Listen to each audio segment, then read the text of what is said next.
Selamat petang saudara, Anda menyaksikan Sumatera Selatan hari ini edisi 1 September 2019 bersama saya Anggi DJ. Dan juga saya Regina Valeria Putri. Saudara, sejumlah informasi akan kami ketengahkan ke layar kaca Anda, namun sebelumnya kita saksikan terlebih dahulu dua cuplikan topik utama Sumatera Selatan hari ini.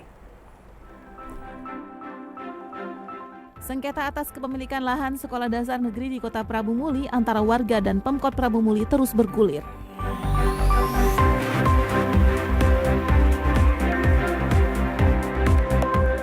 Jemaah haji kloter 11 asal Palembang Tasfirin yang seharusnya telah tiba di tanah air sampai saat ini belum diketemukan.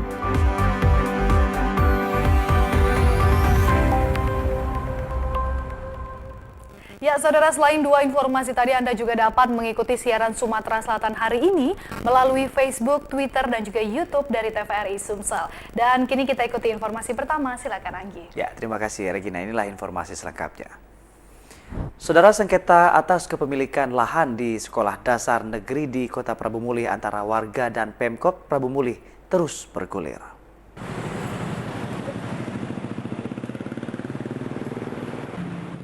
Sengketa atas kepemilikan lahan sekolah dasar negeri 6 dan 24 antara ahli waris dengan pihak Pemkot Prabu Muli tak kunjung usai. Ahli waris atas nama Saran mengklaim lahan tersebut merupakan milik mereka. Situasi semakin memanas setelah ahli waris melakukan penyegelan sekolah yang berada di Kelurahan Muara II, Kecamatan Prabu Muli Timur tersebut.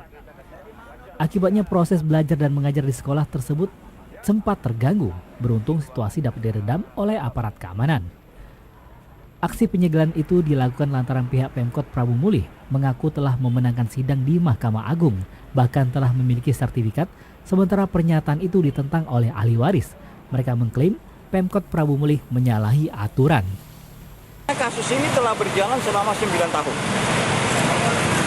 Kami merasa perlu dan sangat merasa dirugikan oleh pihak Pemkot. Lebih-lebih lagi sebuah keputusan pengadilan belum diturunkan. Ternyata Pemkot sendiri telah membuat sertifikat atas objek yang justru notabene masih dalam taraf sengketa. Nah, justru itu kami sangat betul berkomitmen untuk melakukan penyegelan. Kuasa hukum ahli waris juga mengaku dalam putusannya Mahkamah Agung tidak memenangkan salah satu pihak. Namun Mahkamah Agung menyarankan untuk dilakukan mediasi terlebih dahulu. Permasalahan ini sudah berlangsung sejak 9 tahun lalu. Holdi Afriansah, TVRI Sumatera Selatan melaporkan. Saudara, penyakit pernapasan masih menjadi ancaman pada musim kemarau. Tercatat jumlah penderita ISPA di Kota Palembang selama tahun 2019 sebanyak 55.924 penderita. Data Dinkes Kota Palembang tercatat penderita ISPA dari Januari sampai Juli 2019 sebanyak 55.924 penderita dan sebagian besar diderita balita mencapai 33.751 penderita. Kondisi ini juga dipicu dengan musim kemarau, apalagi karhutlah kembali melanda beberapa wilayah di Provinsi Sumatera Selatan yang berdampak pada penyebaran asap di Kota Palembang. Untuk itu masyarakat menjaga kesehatan pada musim kemarau serta dampak dari kabut asap. Pantauan TVRI di Puskesmas Kampus Palembang, penderita ISPA ini mendominasi pasien anak-anak yang datang berobat. Seperti diakui dokter fungsional PKM Kampus, Dr. Jamhari Parzal, hampir setiap hari ada pasien yang berobat karena keluhan infeksi saluran pernapasan akut atau ISPA. Rata-rata mencapai 30 pasien. Rata-rata sih infeksi saluran pernapasan akut. Mungkin pengaruh kemarau ini, banyak asap kan, banyak debu, banyak anak-anak. Mungkin anak-anak ini yang banyak yang aktivitasnya di luar sekolah, mungkin habis sekolah mereka main-main di luar kan. Sudah tuh anak-anak ini mungkin tingkat pengetahuan untuk perlindungan mereka sendiri itu kan belum bagus dibandingkan yang dewasa. Masyarakat diminta waspada terhadap penyebaran penyakit terutama ISPA. Tim Liputan TVRI Sumatera Selatan melaporkan. Para petani sayur di Kenten Laut saat ini kekurangan air untuk menyiram tanaman sehingga mereka membuat lubang atau kolam untuk menampung air tanah atau air hujan.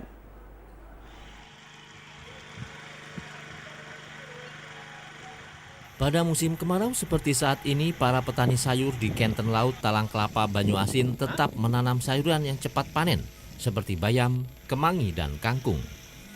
Untuk saat ini, tanaman sayur mereka hanya disiram 1 kali sehari, yaitu saat menjelang sore hari. Untuk mendapatkan air, para petani harus menggali tanah dengan membuat lubang atau kolam yang cukup besar untuk menampung air tanah atau air hujan. Sementara itu, Sapri, salah satu petani sayur Kenten Laut, menuturkan untuk pupuk mereka tetap memakai urea karena masih banyak beredar di pasaran dan harganya stabil, yaitu di kisaran Rp260.000 per karung. Biasanya sehari 2 kali atau 3 kali? Kali ya. Sekali ya memang ya. Air dari mana Pak De? Aku Iya. di spesial. Ngambil ya air ya? Air tanah ya? Airnya? Iya. Air tanah ya. Subur Pak De ya? Kalau pupuk gimana Pak De? Pak De pupuk? Pupuk urea. Pupuk urea ya? Iya. Oh, banyak tersedia Pak De pupuk? Pupuk kecil-kecil dengan lahannya kecil. Oh, hanya kecil ya. Pakai pupuk kandang nggak Pak De? Pakai ya, pupuk kandang ya? Iya. Keluhan petani sayur di wilayah ini hanyalah masalah air untuk menyiram tanaman karena mereka harus menyediakan pompa yang besar dan mahal. Pemerintah agar dapat membantu petani dengan memberikan bantuan alat pertanian, bibit, dan pupuk agar hasil panen dapat mensejahterakan kehidupan mereka. Wijaya Kusuma, Tim Liputan TVRI Sumsel melaporkan. Saudara, pantauan di pasar tradisional Soak Bato 26 Ilir Palembang, harga daging sapi dalam kondisi stabil.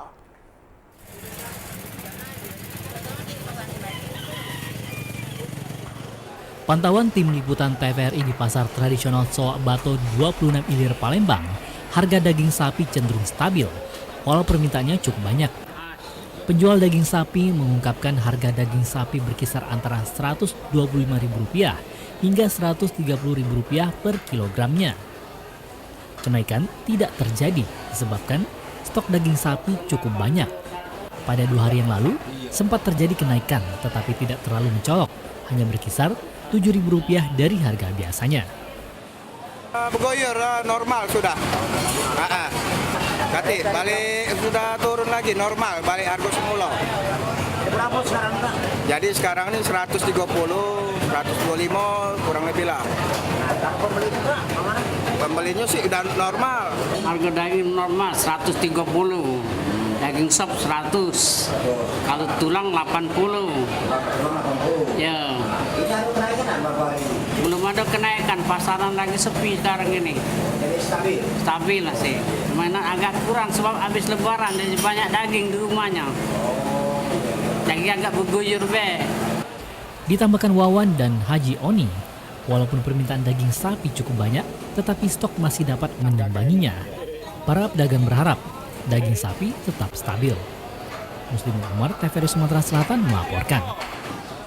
Ya, ini Regina, kalau kita lihat dari informasi yang baru saja kita hadirkan mengenai daging sapi yang terus stabil ya, begitu ya.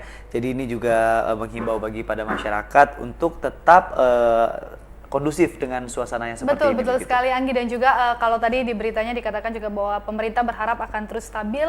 Tidak hanya pemerintah, masyarakat ya, kita pun juga berharap harga daging sapi terus stabil. Dan kita akan ikuti informasi selanjutnya, silakan Anggi. Ya, baik, terima kasih Regina. Saudara, 3 kabupaten terluas di Sumatera Selatan menjadi fokus pemanfaatan lahan rawa menjadi lahan pertanian yang subur. Untuk di Sumatera Selatan dengan luas lahan 1,4 juta hektar dari luas lahan tidur di Indonesia yang mencapai 10 juta hektar, kini terus diupayakan secara maksimal. Lahan sawah lebah ini diolah menjadi lahan pertanian yang subur dengan menggunakan alat mesin pertanian eskavator bantuan dari Kementerian Pertanian RI. Dengan target 200.000 hektar lahan ini akan diolah menjadi lahan pertanian yang subur, optimis tercapai sesuai keinginan dari Kementerian RI. Kepala Dinas Pertanian Tanaman Pangan dan Hortikultura Sumsel, Antoni Alam mengungkapkan, lahan rawa yang akan dimaksimalkan pengolahan lahan di Sumsel difokuskan pada 3 kabupaten terluas, yaitu Kabupaten Ogan Komering Ilir, Kabupaten Musi Banyuasin, dan Kabupaten Banyuasin. 2-3 kabupaten itu 150.000 lebih, dari 200.000 tuh 75%-nya ada di 3 kabupaten itu. Jadi 82.000 ada di Banyuasin, 65.000 ada di Oki, 35.000 ada di Muba. Kalau dia bisa tanam 2 kali, kalau 1 kali tanam misalnya dia dapat beras 3 ton atau 3,8, 3,6 sampai 4 ton dengan harga 9.000, 36 juta. Bisa 2 kali tanam 72 juta. Apa ada peningkatan drastis? Tercapainya target pemanfaatan lahan rawa ini akan menjadikan Sumatera Selatan pemasok pangan peringkat pertama secara nasional.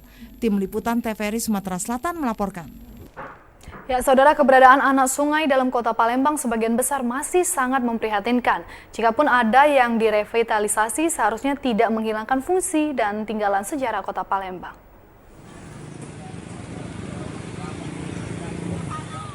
Sebagian besar kondisi anak-anak sungai dalam kota Palembang cukup memprihatinkan. Yang ada saat ini seperti Sungai Rendang di kawasan 16 Ilir Palembang, airnya sudah sulit mengalir karena terhalang oleh tumpukan sampah. Bahkan terlihat sampah barang rumah tangga seperti kursi rusak yang dibuang oknum warga ke anak sungai ini. Sementara beberapa sungai lainnya sudah banyak dilakukan rehabilitasi dan revitalisasi dengan melakukan pengedaman di sepanjang pinggiran anak sungai. Namun demikian, revitalisasi yang dilakukan terkesan tidak lagi memperlihatkan ciri kehidupan warga tempo dulu di pinggiran sungai di Palembang. Menurut salah seorang pengamat lingkungan dan juga budayawan Sumatera Selatan, Yudi Sarofi, merevitalisasi anak sungai tidak harus menyamakan kondisi anak sungai seperti tempo dulu. Tapi setidaknya menjadikan anak sungai misalnya bisa difungsikan seperti dulu yang bisa dilintasi perahu dan lainnya. Terutama aspek cagar budaya misalnya. Antara lain begini, ketika kita akan merevitalisasi itu kan sebetulnya membuatnya kembali vital dan sedapat mungkin menyerupai atau menyamai fungsi sebelumnya. Tetapi jangan pula misalnya kita dengan kata revitalisasi tujuannya ternyata salah. Artinya ada beberapa tinggalan yang mungkin bagi pandangan orang yang ingin memodernisasi sebuah tempat itu harus diperbaiki dengan menambah hal yang baru misalnya. Nah, jika memang tidak mengharuskan yang baru dibuat di sana, kenapa harus dibuat? Yudi berharap kawasan anak-anak sungai dalam kota Palembang bahkan bisa menjadi objek wisata mengenang Palembang tempo dulu. Hakim Saimi, TVRI Sumatera Selatan melaporkan. Warga Jalan Letnan Murad, Talang, Ratu Kilometer 5 Palembang mengeluhkan rusaknya infrastruktur jalan di kawasan tersebut.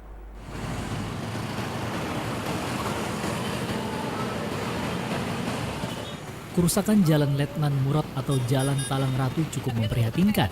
Di samping jalan yang rusak, juga banyak terdapat lubang yang cukup besar. Sebagian kondisi aspal juga telah terkelupas, serta di kanan kiri jalan saluran air tidak lancar. Tidak lancarnya saluran air tersebut dikarenakan parit tersumbat oleh sampah. Warga meminta kepada Wali Kota Palembang dan dinas terkait segera melakukan perbaikan jalan. Terlebih lagi, jalan ini termasuk jalan alternatif menuju Jalan Soekarno-Hatta, Jenderal Sudirman, kawasan Wahitam, dan jalan irigasi. Selain itu, kawasan perkantoran seperti Kopertis, Disdik Kota Palembang, PMI, SMP 19, Musim Bala Putra Dewa, dan Sekolah Dasar Negeri berada pada jalan ini. Warga berharap pemerintah Kota Palembang dapat memperbaiki jalan sebelum musim penghujan datang. Muslim Umar, TVRI Sumatera Selatan melaporkan. Jamaah haji kloter 11 asal Kota Palembang, Tasfirin, yang seharusnya sudah pulang ke tanah air sampai saat ini masih belum diketahui keberadaannya. Jemaah haji asal Kota Palembang, Tasfirin, sampai saat ini tidak diketahui keberadaannya. Sementara kondisi terakhir yang bersangkutan memakai pakaian ihram. Menurut Kakanwil Kemenak Sumsel Haji Al-Fajri Zabidi, yang menyulitkan jemaah haji Tasfirin tersebut tidak memakai gelang identitas sama sekali. Karena terakhir diketahui yang bersangkutan melepas gelang barcode tersebut. Saat ini pihak Kemenak Sumsel beserta pihak terkait lainnya terus berusaha mencari yang bersangkutan di rumah-rumah sakit, di jalan ataupun tempat lain yang diperkirakan dikunjungi. Dengan adanya tercecernya jamaah kloter 11 asal dari Palembang, embarkasi Palembang kloter 11 itu, sampai kapanpun pemerintah tetap hadir mencari keberadaan yang bersangkutan. Ketika pelaksanaan haji selesai, kan di sana ada perwakilan negara kita, duta besar. Kita akan cari terus, kita akan upayakan bagaimana kejelasan dari jamaah kita yang tercecer ini. Kita mohon doalah, mohon restu dari masyarakat Sumatera Selatan, jamaah haji Sumatera Selatan, agar kiranya jamaah yang bersangkutan dalam lindungan Allah Subhanahu wa taala dan cepat ditemukan. Tasfirin seharusnya bersama rombongan jemaah haji kloter 11 yang telah lama tiba di tanah air. Sementara saat ini yang sudah pulang ke tanah air yaitu kloter 14. Apabila batas waktu pemulangan jemaah haji asal Indonesia berakhir belum juga ditemukan, maka pencarian tetap dilanjutkan dan diurus Kedutaan Besar RI di Arab Saudi. Tim Liputan TVRI Sumsel melaporkan. Saudara, informasi lainnya akan hadir sesaat lagi. Tetaplah di Sumatera Selatan hari ini.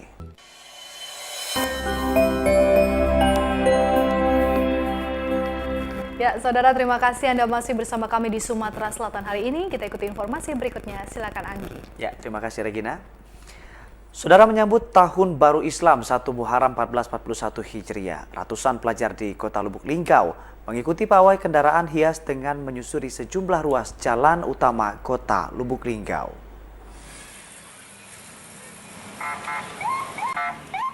Menyambut datangnya Tahun Baru Islam 1441 Hijriah yang bertepatan dengan tanggal 1 September 2019, ratusan pelajar sekolah dasar di Kota Lubuk Linggau mengikuti pawai kendaraan hias.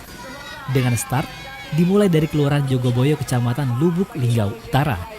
Sebanyak 75 kendaraan mobil hias ini menyusuri sejumlah jalan utama Kota Lubuk Linggau, yakni Jalan Jenderal Sudirman, Jalan Yosudarso, hingga berakhir di kawasan Taman Olahraga Silampari dengan menempuh jarak sejauh 10 km. Sambil membawa spanduk bertuliskan Selamat Tahun Baru Islam dan menggunakan alat pengeras suara, para pelajar ini terus menyerukan agar umat terus meramaikan kembali syiar Islam.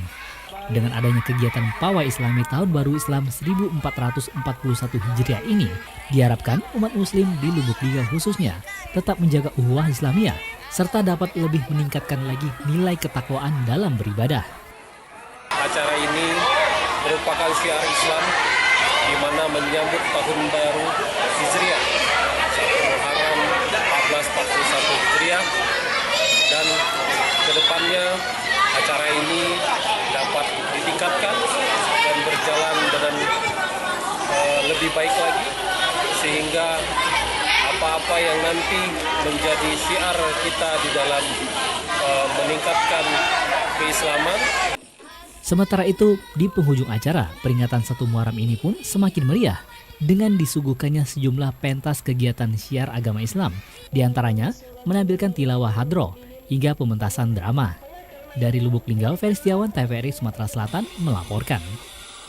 Saudara, peringatan 1 Muharram 1441 Hijriah adalah momentum untuk memaknai peristiwa hijrah Nabi dan mendekatkan diri kepada Allah Subhanahu wa taala.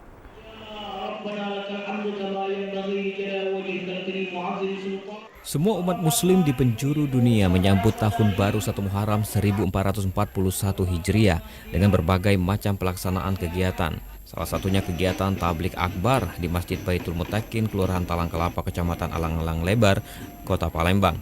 Dalam tausiahnya, Ustadz Husni Tamrin mengungkapkan peringatan 1 Muharram adalah momentum untuk hijrah, bagaimana kita bisa menuju perubahan dari perilaku dan ibadah kepada Allah Subhanahu wa taala yang lebih baik lagi dari tahun sebelumnya. Sementara itu, pengurus Masjid Baitul Mutakin Hendra Nawawi mengatakan seluruh elemen masyarakat hendaknya dapat memanfaatkan momentum 1 Muharram ini dengan memperbanyak muhasabah dan memakmurkan masjid.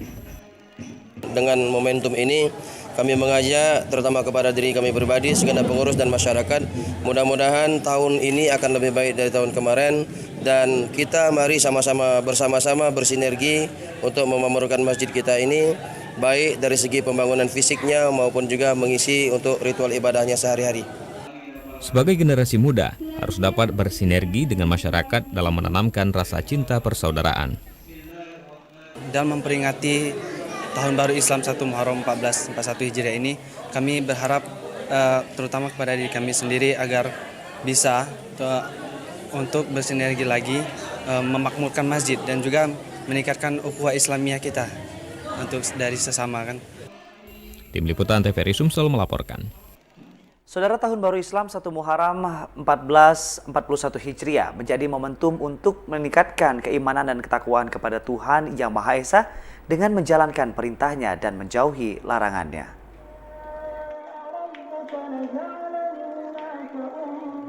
Peringatan Tahun Baru Islam 1442 Hijriah bertepatan dengan tanggal 1 September 2019 diperingati umat muslim di seluruh dunia, tidak terkecuali di Masjid Baitus Salim, Komplek Gria Damai Indah, Talang Kelapa, Banyuasin.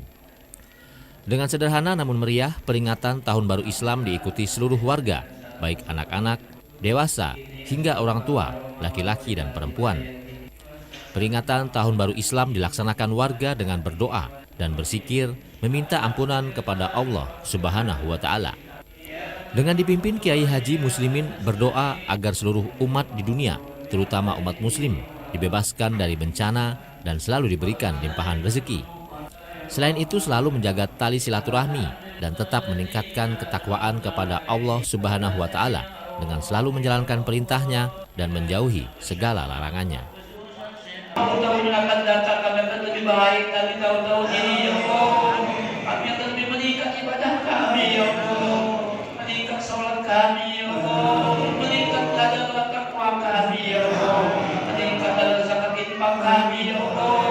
Jadikanlah kami orang kepedulian sunnah Rasulullah Muhammad sallallahu alaihi wasallam.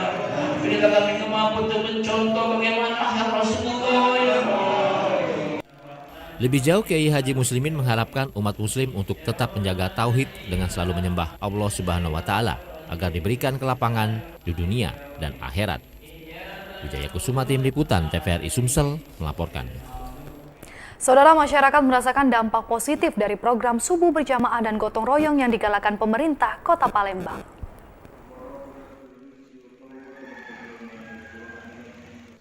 Program safari subuh berjamaah yang digalakkan Wali Kota Palembang menjadi dampak positif yang dirasakan oleh masyarakat di Kelurahan Talang Kelapa, Kecamatan Alang-Alang Lebar, Kota Palembang. Diakui oleh Syukri, salah seorang warga jamaah Masjid Baitul Muttaqin, dirinya beserta jamaah subuh yang lain merasa bersemangat dapat memulai aktivitas dengan sholat subuh berjamaah. Menjadikan khususnya masjid sebagai tempat mendidik dan membina masyarakat untuk meningkatkan keimanan dan ketakwaan, sehingga kita berharap dengan adanya program tausiah subuh ini, jamaah subuh kita lebih banyak lagi, dan insya Allah begitu banyak ilmu-ilmu yang didapat oleh masyarakat. Pemerintah Kota Palembang telah menugaskan sebanyak kurang lebih 400 da'i dan mubaligh untuk mengisi tausiah di setiap minggu pagi yang tersebar di seluruh kecamatan di Kota Palembang, seperti yang diakui oleh Ustadz Syarifuddin seusai memberikan tausiah setelah sholat subuh berjamaah. Dengan kegiatan si Abu ini, masyarakat yang ada di Kota Palembang yang memang secara keagamaan selama ini memang memiliki kewajiban untuk melaksanakan sholat subuh. Tetapi sholat subuh yang dilakukan kan bisa di mana-mana, bisa di rumah, bisa di masjid, di mushola dan seterusnya. Tapi melalui kegiatan ini kita dipacu untuk memakmurkan masjid. Alhamdulillah mulai semarak, dan insya Allah ke depan kita sama-sama support program pemerintah ini sehingga program seperti ini tetap lanjut dan bisa memberikan kebermanfaatan yang lebih banyak, yang lebih baik, yang lebih besar. Selain kewajiban melakukan ibadah kepada Allah Subhanahu wa Ta'ala, diharapkan kegiatan ini dapat memperkuat ukhuwah Islamiyah di antara masyarakat. Anissa TVRI Sumsel melaporkan.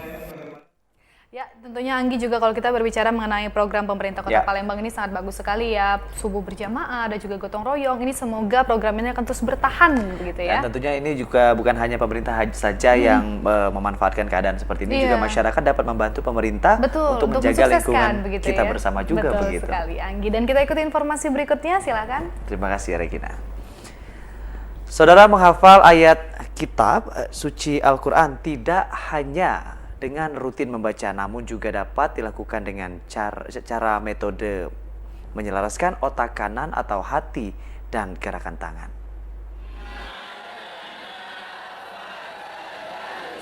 Menghafal Al-Quran kini mulai menjadi gaya hidup bagi umat muslim dimanapun berada, dan bahkan di berbagai daerah di Indonesia telah merasakan mudahnya menghafal Al-Quran dan bahkan semudah tersenyum. Tentu hal ini memiliki cara serta metode dalam menghafal ayat-ayat dalam Al-Quran, seperti yang dilakukan Yayasan Askar Kauni kepada guru tahfiz dari berbagai daerah yang ada di Sumsel dan di luar Sumsel. Mereka mengikuti pelatihan dalam menghafal Al-Quran dengan metode gerakan tangan, hati, dan menselaraskan otak kanan. Para peserta dilatih untuk hafal secara benar satu ayat dengan metode yang telah diberikan, sehingga nantinya akan dipelajari pada ayat-ayat lainnya. Alhamdulillah pengalaman dan metode-metode pembelajaran bisa semakin mantap untuk kami terapkan di anak didik kami, di rumah tahfiz kami. Dengan seperti ini, insya Allah yang namanya tujuan kita dalam metode menghafal Al-Quran ini pasti akan lebih mudah lagi dan hasilnya akan maksimal. Kepala Cabang Askar Kauni Sumsel Restanadi menuturkan, metode penghafalan dengan gerak tangan ini sangat mudah dipelajari baik bagi lansia dan anak-anak. Metodenya kita menggunakan metode hafalan menggunakan gerakan tangan, arti berkata, dan ayat yang diucapkan. Jadi sinkron dengan apa yang mereka bacakan, terus mereka menghafal ada 3, menghafal ayat, gerakan, beserta arti dalam waktu yang singkat. Para peserta yang mengikuti pelatihan ini akan diterjunkan ke masyarakat dan juga akan disalurkan mengajar ke rumah tahfiz.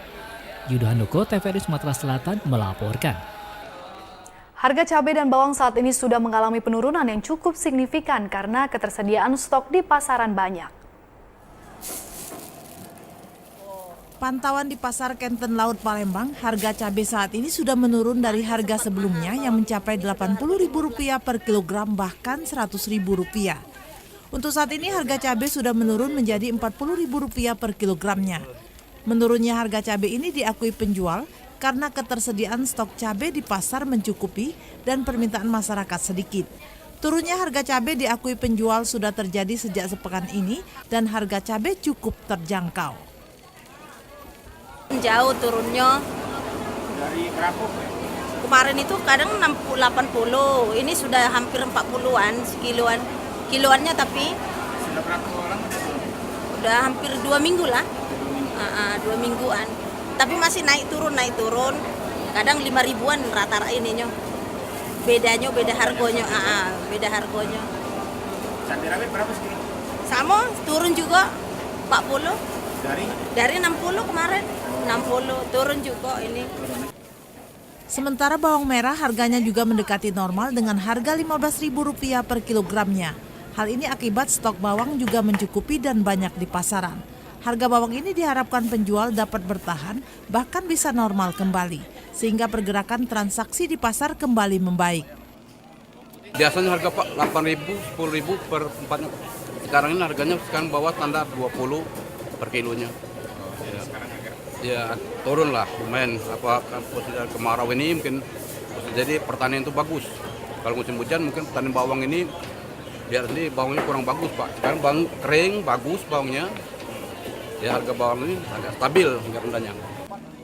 Kedua komoditi ini merupakan kebutuhan yang harus dipenuhi masyarakat karena sebagai pelengkap masakan. Tim Liputan TVRI Sumatera Selatan melaporkan. Tingginya aktivitas pergantian dan pembuatan baru eKTP di Kota Pagar Alam membuat belangko kartu tanda penduduk elektronik hanya tersisa 30 keping belangko.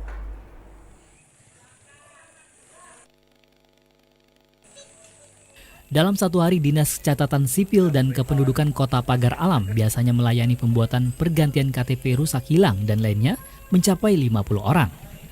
Untuk mengatasinya, Dinas Capil Kota Pagar Alam telah meminta belangko tambahan kepada pihak pusat melalui Capil Provinsi Sumatera Selatan. Untuk jumlahnya belangko yang akan diberikan ke Kota Pagar Alam, sekitar 50 belangko. Kepala Bidang Kependudukan dan Catatan Sipil Surono mengatakan, belangko yang akan diberikan nanti diperkirakan akan habis dalam waktu 10 hari. Setelah itu, pihaknya akan mengajukan kembali belangko yang dibutuhkan, sedangkan untuk lama pembuatan elektronik KTP, warga biasa menunggu langsung asal syarat-syaratnya dilengkapi dan sinyal tidak terganggu.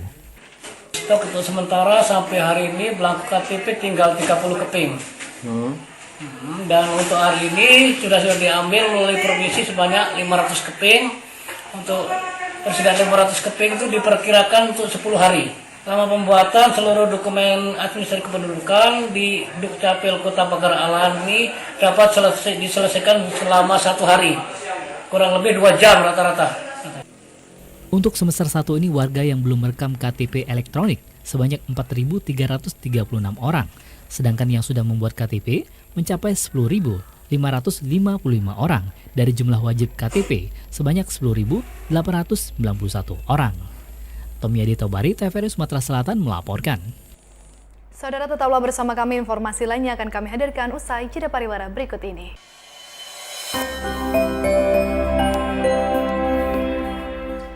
Saudara, terima kasih Anda masih bersama kami di Sumatera Selatan hari ini. Berikut informasi lainnya. Silakan, Regina. Ya, terima kasih Anggi. Dan saudara, selain Masjid Al-Gama dan Masjid Abu Bakar, ada satu lagi masjid yang dipergunakan Nabi Muhammad SAW untuk menggelar sholat Idul Fitri, yaitu Masjid Ali bin Abu Thalib.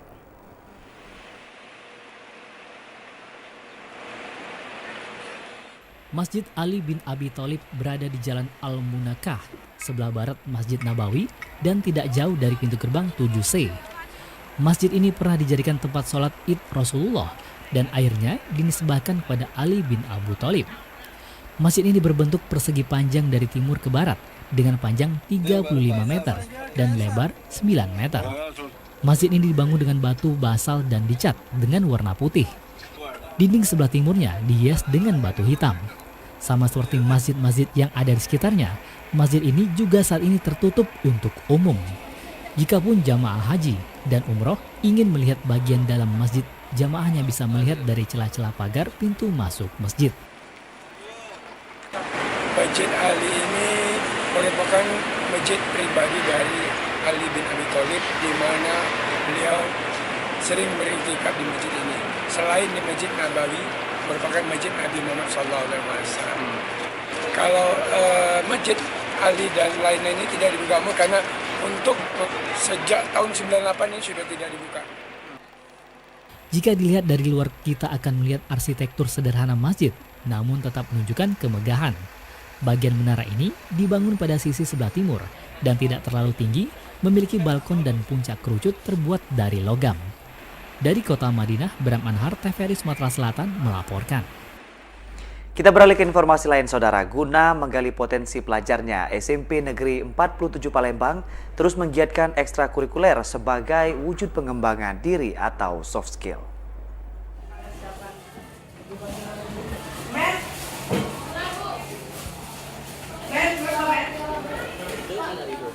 Berbagai prestasi banyak diraih oleh siswa-siswi binaan dari SMP Negeri 47 Palembang.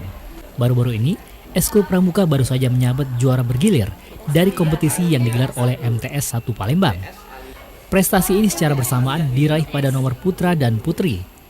Dikatakan Aisyah Az-Zahra, Ketua Tim Pramuka SMP Negeri 47 Palembang, bahwa tim pramuka sekolah ini tak hanya berprestasi di bidang kepramukaan, tapi juga kerap menjuarai prestasi baris berbaris. Hampir setiap tahun, timnya meraih juara di kompetisi baris berbaris yang digelar oleh pemerintah Kota Palembang. SMP Negeri 47 Palembang ini tahun kemarin mendapatkan juara favorit. Alhamdulillah juga di tahun lalu SMP Negeri 47 Palembang ini juga mendapatkan juara kembali, yaitu juara 2 pada tahun 2018. Dan semoga prestasi yang kami raih ini bisa menginspirasikan adik-adik tingkat kami. Sementara itu, Kepala SMP Negeri 47 Palembang Hazairin mengatakan prestasi ekstrakurikuler siswa-siswinya belakangan ini memang memberikan tren positif. Pihak sekolah akan selalu memberikan dukungan guna meningkatkan prestasi soft skill anak didik. Alhamdulillah syukur SMP 47 Palembang dengan berbagai kegiatan ekstrakurikulernya pada tahun ini kembali meraih juara pada lomba kegiatan gerak jalan dan kegiatan Kota Palembang pada peringatan 17 Agustus 2019 ini. Bagi kegiatan ini tentu muaranya adalah untuk membangkitkan minat dan motivasi para siswa kita supaya lebih giat dan lebih menggali bakat mereka untuk mencapai masa depannya. Selain eskul pramuka, juga terdapat eskul silat, karate, futsal, rois, dan tari.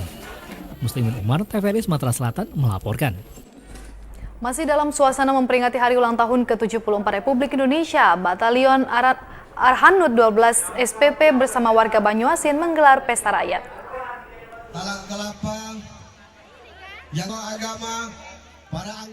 Kemeriahan memperingati hari ulang tahun ke-74 Republik Indonesia di Batalion Arhanud 12 SPP diisi dengan berbagai kegiatan lomba. Mulai dari senam sehat, lomba lari karung, pemindahan tepung terigu, makan biskuit, tarik tambang, dan panjat pinang.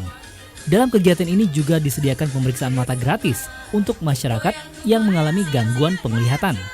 Perlombaan dan kegiatan sosial yang diikuti TNI dan lapisan masyarakat membuktikan bahwa TNI dan masyarakat memiliki hubungan yang sangat dekat. Diharapkan melalui pesta rakyat ini, masyarakat Banyuasin, TNI, Polri, dan pemerintah selalu satu dalam kebersamaan membangun daerah. Tujuan dari pesta rakyat ini sebenarnya ingin menunjukkan kemanunggalan TNI, rakyat, sinergitas TNI, Polri, dan kerjasama yang baik antara TNI dengan pemerintah daerah. Kami berusaha memberikan yang terbaik bagi masyarakat Banyuasin melalui kegiatan pesta rakyat dalam rangka hari ulang tahun ke-74 kemerdekaan Republik Indonesia ini. Semata-mata kita hanya ingin berbagi kebahagiaan. Pemerintah Banyuasin melalui PLA Sekretaris Daerah mengapresiasi pesta rakyat yang digelar Batalion Arhanud 12 SPP dan diharapkan makin merekatkan antara TNI dan rakyat melalui berbagai kegiatan positif. Ini adalah suatu kegiatan dalam rangka meningkatkan persatuan dan kesatuan dari masyarakat Kabupaten Banyuasin dan juga bahwa acara ini dilakukan bagaimana merekatkan pendekatan kepada masyarakat, maka dinamakan Pesta Rakyat. Jadi kegiatan ini dalam rangka upaya untuk mengisi kemerdekaan sebagaimana kita telah memperingati hari ulang tahun kemerdekaan Republik Indonesia ke-74, di mana kegiatan ini adalah untuk merekatkan antara anggota Batalion Arhanud 12 SPP dengan masyarakat. Martin, TVRI Sumatera Selatan melaporkan. Kita beralih ke informasi lain, saudara. Acara Dendang Keliling TVRI Sumsel mendapatkan antusias tinggi dari warga Talang Jambe. Hal ini terlihat dari padatnya penonton di halaman Pasar Talang Jambe, Palembang.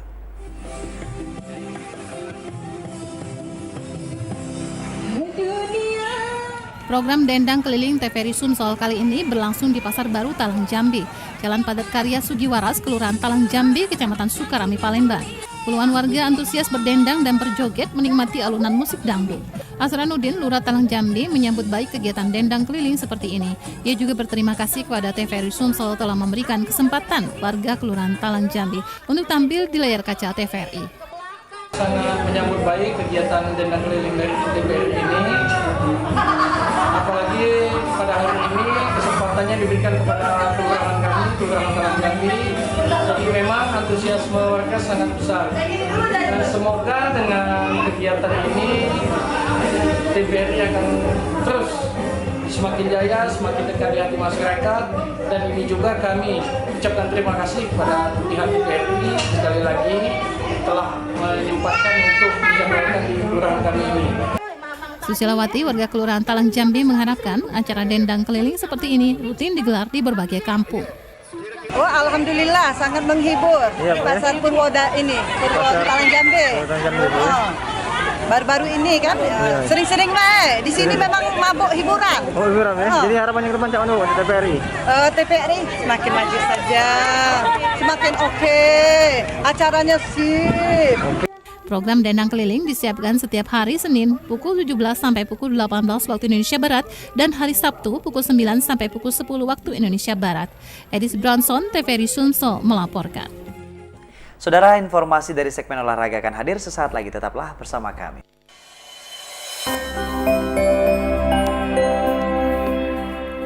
Saudara, Anda masih menyaksikan Sumatera Selatan hari ini dan kita ikuti segmen olahraga.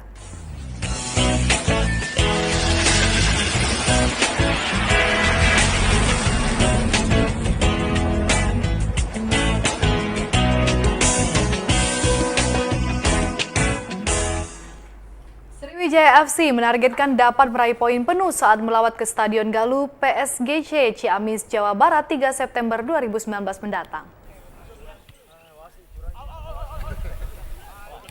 Setelah berhasil melibas Cilegon United FC pada tanggal 28 Agustus lalu di Stadion Gelora Sriwijaya Jakabaring, Palembang dengan skor 3-0, kini tim Laskar Wongkito bersiap untuk melawan PSGC Ciamis, Jawa Barat di Stadion Galuh Ciamis, Jawa Barat 3 September 2019 dengan target dapat merebut 3 poin.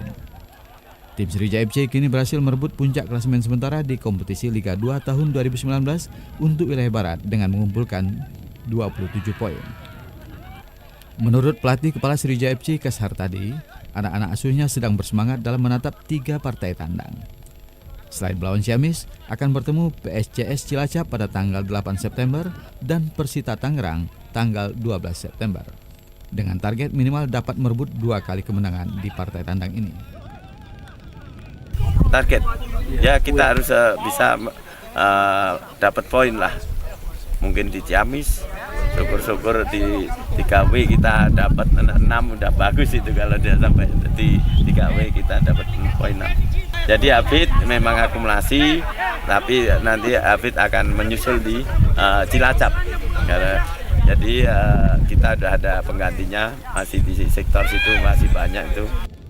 Sriwijaya FC optimis dapat merebut gelar juara Liga 2 tahun 2019 setelah mendapat suntikan 6 pemain: Yohanes Nabar, Nerius Alom, Hendriko Satriadi, Hendra Setiawan, Bobby Satria, dan Zulkifli Syukur. Ahmad Maris, TVRI Sumatera Selatan melaporkan. Saudara, Lembaga Penyiaran Publik LPP RRI Palembang berkomitmen akan semakin meningkatkan kinerja dan kualitas LPP RRI dalam memberikan informasi dan hiburan kepada masyarakat. LPP RRI selama ini telah memberikan kontribusi positif terutama dalam turut mencerdaskan anak bangsa melalui sejumlah program acara dan kegiatan. Karena itu semangat untuk terus memberikan yang terbaik kepada masyarakat di seluruh penjuru harus terus ditingkatkan melalui program-program acara yang mendidik dan memberikan wawasan kepada seluruh segmen. Hal ini terungkap saat digelar Jalan Sehat HUT ke-74 LPP RRI hari ini. Warga besar, karyawan-karyawati LPP RRI serta masyarakat umum tampak antusias mengikuti jalan sehat ini. Dengan tema Jalan Sehat untuk Indonesia Lebih Bertoleransi, diharapkan dapat memberikan motivasi dan semangat bagi seluruh masyarakat Indonesia untuk memberikan kontribusi dalam membangun negeri. Direktur Utama LPP RRI Palembang, Rohanuddin, mengatakan tema Jalan Sehat untuk Bertoleransi dilatar belakangi untuk lebih menyatukan Indonesia yang terdiri dari beragam suku dan budaya. Indonesia itu tetap satu. Dan banyak peristiwa kemudian menyusul Papua dan sebagainya. Maka tema ini paling baik untuk mengajak masyarakat secara bersama untuk melakukan upaya-upaya membangun hubungan hati ke hati untuk saling bertoleransi. Tidak ada perbedaan antara yang rambut ikal, yang rambut lurus, yang rambut kribo, tidak ada perbedaan yang rambut hitam, yang sawo matang dan sebagainya. Semua bersatu dalam sebuah ikatan Indonesia Merah Putih. Sementara Kepala LPP RRI Palembang, Kris Marini, mengatakan RRI memiliki komitmen memberikan pelayanan kepada publik melalui informasi yang mencerdaskan bangsa. Sementara dalam HUT ke-74 RRI ini, selain Jalan Sehat juga dilaksanakan kegiatan lainnya. Kegiatannya selain untuk karyawan sendiri, tentunya juga kita kepada publik. Kita memberikan kesempatan untuk publik terlibat langsung di dalam penyelenggaraan Hari Radio. Ada jalan santai, tadi pagi dibuka alhamdulillah oleh Dirut LPP RRI, kemudian juga ada lomba baca berita, kemudian juga ada lomba membaca Tri Prasetya dan permainan-permainan yang lain. Tim Liputan TVRI Sumsel melaporkan.